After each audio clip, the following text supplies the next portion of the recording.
They say the truth is unspeakable, the people unreachable. This truth is so pure, we teach the unteachable. We see The destruction, we give the instruction, we need new construction, we gotta do something. faith, Education, faith, vocation, hope, emancipation, faith. plantation. Critical thinkers bring power to truth. Dismantle faith, proof with unspeakable truth. Dismantle faith, proof with unspeakable truth. Dismantle faith, proof with unspeakable truth. Abargani family. Our families, our community, our society is going through trauma.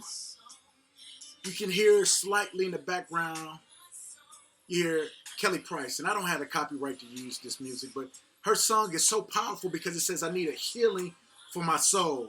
And when I think about that, I think about how do we deal with this tragedy, the constant day by day, homicide, suicide, depression, trauma, and then you have that exacerbated by a century-long pandemic. It's almost too much to bear. You say, how do I do it? And I know a lot of people who I talk to, because they'll ask me, it's like, what's the use? Why even bother? Why am I doing this? What's the meaning of life? What's the purpose of life? How do I go on? Sankofa. The return and go get it. I ask God for the answers. I ask God to allow the ancestors to speak into my ears, to allow my elders, to allow my peers and colleagues, and even the babies to be able to provide me with answers that I'm not smart enough to ascertain on my own. And every answer I hear in some form or fashion is Sankofa, go back and get it. And I mean, I understand Sankofa to return and go fetch and get what you lost, but what does that mean? And it came back to me. What did they do? Because those who lived in the Jim Crow era, those who lived post-antebellum, those who lived post-Reconstruction, those who lived in the time of enslavement, those who lived during the times when there was capturing and stealing and thievery going on in the process, locked in those dungeons and ships, how did they go on? Knowing that each day could be their last day, each day could be the day they never see their loved ones, seeing their mother raped, seeing their father killed, seeing their brother sold. How did they go on? What's in their DNA is in our DNA. So if they had the ability to go on, well, how did they deal with the loss? How did they deal with the trauma? How did they deal with the pains, the sorrow, and the anger? I began to think and I began to think. And I said, you know what? When this happens, we're in emotional disequilibrium. We're dizzy. So how do you stand still? Well, the first thing is you got to understand that people say, well, is this just me? Am I going crazy? Am I going insane? What? No, this is how all of us is feeling. And we got to be able to say it as a community. It's a shared community response and pain. So the first thing what we have to do is validate all of the emotions that you're going through. Guess what? It's okay to be numb. Is this real? It's real. I can't even believe it's true. Is this a dream? Am I going to wake up and this nightmare is going to be over? I'm angry. I want to go kill this mother. You did this to me. You disrespect my mama. You did this to my brother. You did this to my friend. Oh, no, it's on. That anger is real. And then sometimes it's a sadness where I just can't move. I'm crying. It's too much. I just got to let these tears cry for me. But I'm going to tell you the one emotion that makes most people the most nervous is when they're happy and they're sad and they go on there enjoying their life and then they feel guilty. They was like, how can I have fun? The nerve of me to have fun when this has just happened. How can I have fun? Oh, I'm a bad person. And no.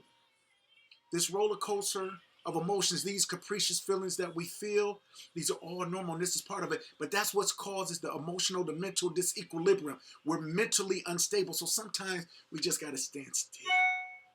And as you stand still, guess what? It allows a peace to come into our heart. Well, you say, but Blacksmith, how can I get a peace if every time I'm thinking about this, something else happens? How can I have a peace if it's hit after hit after hit? Sankofa, what did our ancestors do? See, this is where you got to get on your square. And this is where most of us go wrong. See, in life, what we have to do is come to the bitter conclusion that what? Everybody's going to die. And I know it sounds hard, cold-blooded. What? We all going to die, and none of us know the day. And death is no respecter of age, person, or any of those different things. It's always saying that this person should die. This was out of order. No, Allah makes a mistake. God makes no mistakes. When it happened, it was supposed to happen. We just don't like what happened. And sometimes we don't want to accept what happened. So when those things come, you got two choices. You can get better or you can become better. Now, you can do it on a range of a continuum, but either you get better or you get better. You get bitter or you get better. What do I mean by bitter? Bitter is when you say, you know what, F what you saying, an eye for an eye. You hurt me, I'm going to hurt you. Well, yeah, it feels good, but where did they get the Crips and the Bloods in the late 80s and early 90s? Family chaos and tragedy and funeral after funeral. So many hits, it was like a war in a small Middle East country. When we do that, the eye for an eye leaves everybody blind. And now when the little kids can't see, guess what? Now we can't have any question of wondering why people can't see and they doing foolish things. But when we get better, oh, this is the Sankofa, because this is where it hit me. When I look at people like our role models, we talk about Black History Month. We look at Malcolm X and we look at Martin Luther King and we look at Medgar Evers. But how many people look at Coretta Scott King, at Betty Shabazz, at Merle Eggers?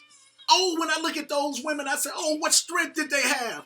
They saw their husband killed, and Betty and Merle saw them killed in their face. They heard the shots. They saw the blood. They saw the love and the soul leave the body. They didn't bring their children to be better.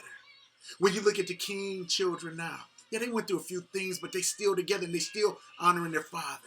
When you look at Malcolm X children, you look at his daughters, you see them still trying to do things. And when you see Merle Eggers Williams, you start to see her still being a civil rights activist of her own. She was powerful in her own right. You saw her continue her life. See, these women could have got bitter and said, F society, I'm going out, it's all war. But they understood whatever you take by force, you got to keep by force. And if you're not prepared to keep by force, you got to be very careful about what you start. And see, what I want you to think about is this. See, in this book, Letters to an Incarcerated Brother, Brother Hill Harper tried to give us some of the messages, tried to give us some of the things. See, in his chapter on forgiveness, oh my goodness, this is a powerful chapter. He quotes a verse in the Quran, and it says, the reward, I'm going to start that over. The reward of the evil is the evil thereof. But whoever forgives and makes amends, his reward is upon Allah. It's not easy to ask for forgiveness. But you know what I found in saying, how can I forgive somebody who's wronged me? It's because I look at the hypocritical nature of myself. Because, see, I've had friends to kill somebody. I've had relatives to kill people. And I know the love, the forgiveness, the grace, and the patience that I've given them. And I want everybody to do that because nobody understands what goes through a mind of a murderer when they murder. And let me tell you what, all of us are capable of murder, given the wrong circumstances and situations. But sometimes when we look at some of our heroes, whether it's a Charles S. Dutton that played Rock, whether it's a Malcolm X, or whether it's somebody maybe who didn't kill but just caused craziness upon the society. See, we don't look at dope dealers as killers, but they are. You know why? Because dope kills people. Whether it kills you literally, whether it kills your dreams, or whether it kills you from being the type of parent or person that you need to be. So when we say that that's a nonviolent crime, it's not a nonviolent crime. We can try to say that, but if somebody is doing that, it's a reason why they're doing it. So what we got to do is, too, we got to prevent the situations that make people want to do that. He said, why do people join gangs? Because it's a necessity. It could be a life-saving necessity, in fact. But if they have no other positive alternative, what can you do? And how can you blame them? So as a society, we have to provide these options. But for the people who are living right now and have already offended, how do we do it? We reform them in a beautiful way so they can come out and go from Malcolm X to El Malik El Shabazz. So they could go from Charles S. Dutton, the younger, to the older. So they can go from a Jay-Z or a Nas or a Snoop Dogg, or they could do Stanley Tookie Williams, one of the founders of the Crips, notoriously violent. But while he was in prison, found the heart to want to be able to begin truces, wanted to be able to write books for children. And guess what? He was nominated for a Nobel Peace Prize. Now, some people say, he didn't really change. That was all a game. But I said, I don't care if it was or not. He was also doing something positive. And that's why it was a big push to try to stop his execution. And when they executed him, they executed a powerful voice. So what am I telling you? What do we have to do? This Black history is always a charge. And the charge is, how do we deal with our trauma? And our trauma is to understand we can't give up. We can't stop. Family, I love you. And I know some of you are saying, Blacksmith, that sound good, but they hurt my people. We got to do something. And what do I say? We got two choices. So sometimes there is forgiveness. For some people, you can't forgive. In medieval times, there was ways in which people dealt with that. But that's a song for another concert I don't have time to sing today. The song for the day is Kelly Price, I Need a Healing for My Soul. The book for the day is Letters to an Incarcerated Brother by Hill Harper. And the topic is forgiveness. Because as Mama Daisy, my maternal grandmother, told me, the best way to heal yourself is to help others. So even those who don't seem to need a help, that's who need the help the most. Those you don't want to hug are the ones who need a hug the most. Beloved, our blessedness, our goodness is in our magnanimous spirit to forgive and to be beautiful, even in the face of adversity, even in the face of chaos, destruction, and trauma. Let forgiveness be the tone of your heart. I urge you to get better and not bitter. This is the Blacksmith with your Black History Moment 2022. I love you.